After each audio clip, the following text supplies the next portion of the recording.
This is New York Times. This just tells you how they're doing this and how they're giving credit to who and who they don't like. Obviously, New York Times. Who do you think they picked as the winner? New York Times. New York Times. Who do you think they picked as the winner? New York Times would give like a Chris Christie the winner. I would say Ron DeSantis. I'm not going to say anything because I read it. Okay, so let's show this, Rob. Let's show this, Rob. What do you think? I'll go Adam, Ron. what do you think? I said Christie. He says Ron. Christie. Ron you saying probably Ron? Haley, though. Okay, who do you think they have last? Vivek. Okay, I want you to see this. Okay. Rob, is it pulling up or no? It's not. Okay, let me do it this way here for you to see it because it's very, very interesting to me how nobody picked this guy.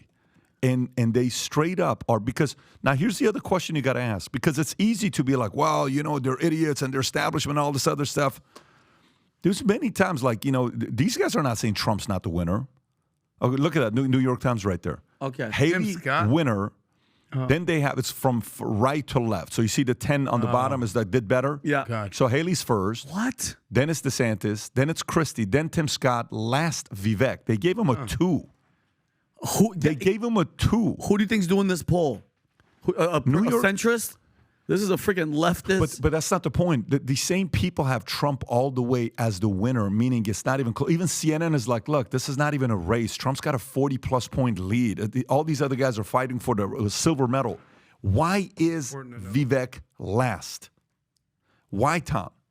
Why is Vivek last on these polls? FEAR. Fear. I believe that that is the kind of snap and gumption that they don't want to face. And I honestly believe that is I think they see in that little bits of thing. Remember, the big surprises that have come out, we've only had one.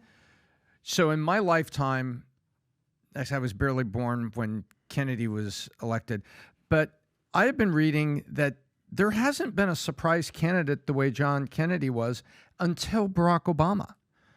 And I think that some people watching are thinking, man, this is the kind of guy that could be a surprise.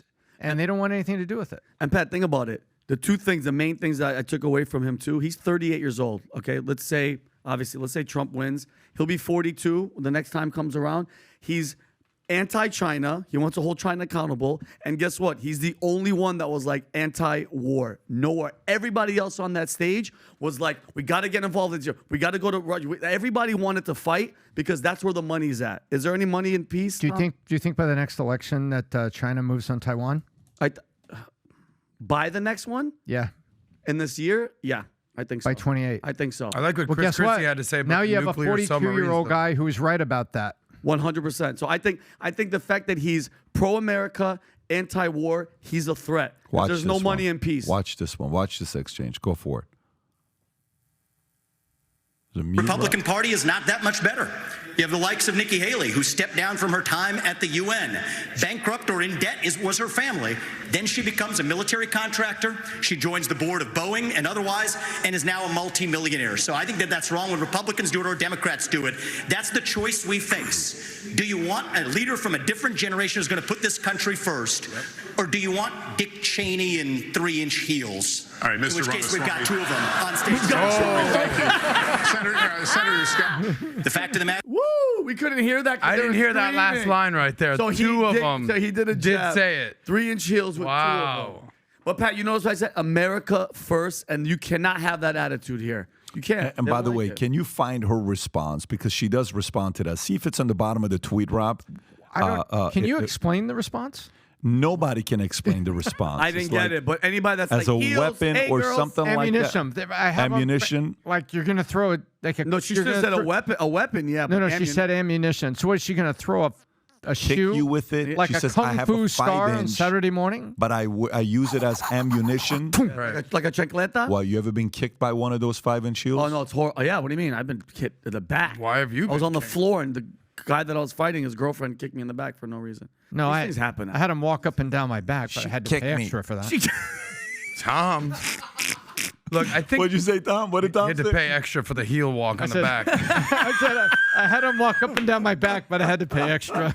Tom, I knew you're some kinky, freaky you white know dude. he is. You Tom, know do you he have is. that or no? Rob, do you have that clip or no? He's the Play biz that. freak. Go for it. He's Here we the biz go. freak. Watch like to this. say they're 5-inch heels, and I don't wear them unless you can run in them. What? That was a call out with DeSantis. Two of you on The stage. second thing that I will say is I wear heels. They're not for a fashion statement. They're for ammunition. What we need to be doing for Iraq and Syria is... If anybody can tell me what she meant by it, it's like, you know, reading a certain section in scripture, you don't understand it. You're like, you go to Google, you're like, translation. I still don't know what she meant by it. You think she meant to say as a weapon? She says, watch what I'm going to... You know how they say after school? I'll see you after school? So Yeah. after debate. Yeah. Meet me after Maybe, debate. Yeah. I think she's just such a war hawk that the first thing a on her war. mind is a fight, is Yeah. a war, it's just battle. So she's like, Yeah. heels, all right, that's a weapon, ready Yeah. to go. So she goes to the war words, guns, tanks, subs, ammunition. It just Heels. pulls them out But automatically. dude, her contracting, she made money. She was on Boeing, and like he's giving stuff that you had no idea about. Just back to Vivek real quick. He's like basically the young, brown, skinny Trump. That's exactly. And he's a lot more palatable than Trump is, as far as the abrasiveness and the, I mean, for you, he is. We love a crazy maniac. all of a sudden, Vinny, you didn't like Trump 4 years ago, but okay, Well, you came around, all right? I didn't like Trump 4 years ago. Yeah, you're wearing Trump socks to debate. It's cool. You're on MAGA. It's go. I love you. Adam, You're good. be honest. Inside, you miss him. Tell him, Adam. I think secretly. Hold on. With everything that's Side happened, of when he you. walked in, hold on, Pat. When he walked into the UFC, what did Adam turn into? of course. Adam was like, man, and look at this fight. By the way, the best article here, very insightful. Nikki Haley stumped when debate moderator asks her to list some countries she wouldn't invade. Babylon B. That's so good. Oh, Canada. Yeah, Yeah, I just for anyone that hasn't been to a debate and seeing basically democracy work in front of you, it's actually amazing. It was sick. It feels really cool to be in a thing like this and just mixing it up. We saw Mayor Suarez, shout out to him. We saw Rubin, obviously the Rumble guys. It's a really amazing feeling. It was great to see this. Like it's and this was by far and away so much better than the California debate. That was a shit show. Like we could literally walk on stage. Tom and I were on stage. Yeah, at the we commercial, January 6th the stage. commercial So did break. everyone. Matter of fact, Commercial if you break, look we walked on closely, stage and said hi to Vivek. I remember you guys. Can you imagine if you look closely? You guys are standing there, suited up. We have two new candidates. This was so much more professional. It was so much more just. Adam, could we have taken selfies at Not even close. We were taking selfies with Vivek at the podium. I slapped Chris Christie on the ass in California. what network- I ended Mike Pence's campaign with a viral tweet. You have a bigger hand than I thought. What network was doing that one? Do you remember? Because this is NBC. That was Univision. Oh, Univision. They were just, it's open border. Yeah. Like, mira, get on stage, man. Mira, everybody get on stage. Hey, it's okay. Come on. Mira, Hello, put the going- fly on your head. Come on, man. Not good. And Not poor, good. the poor guy trying to start it. Rumble. and- Dude, Univision Hello, was in hip hop. charge? Yeah. Are you serious? These guys had snipers. This was NBC. And then So if you like this clip and you want to watch another one, click right here. And if you want to watch the entire podcast, click right here.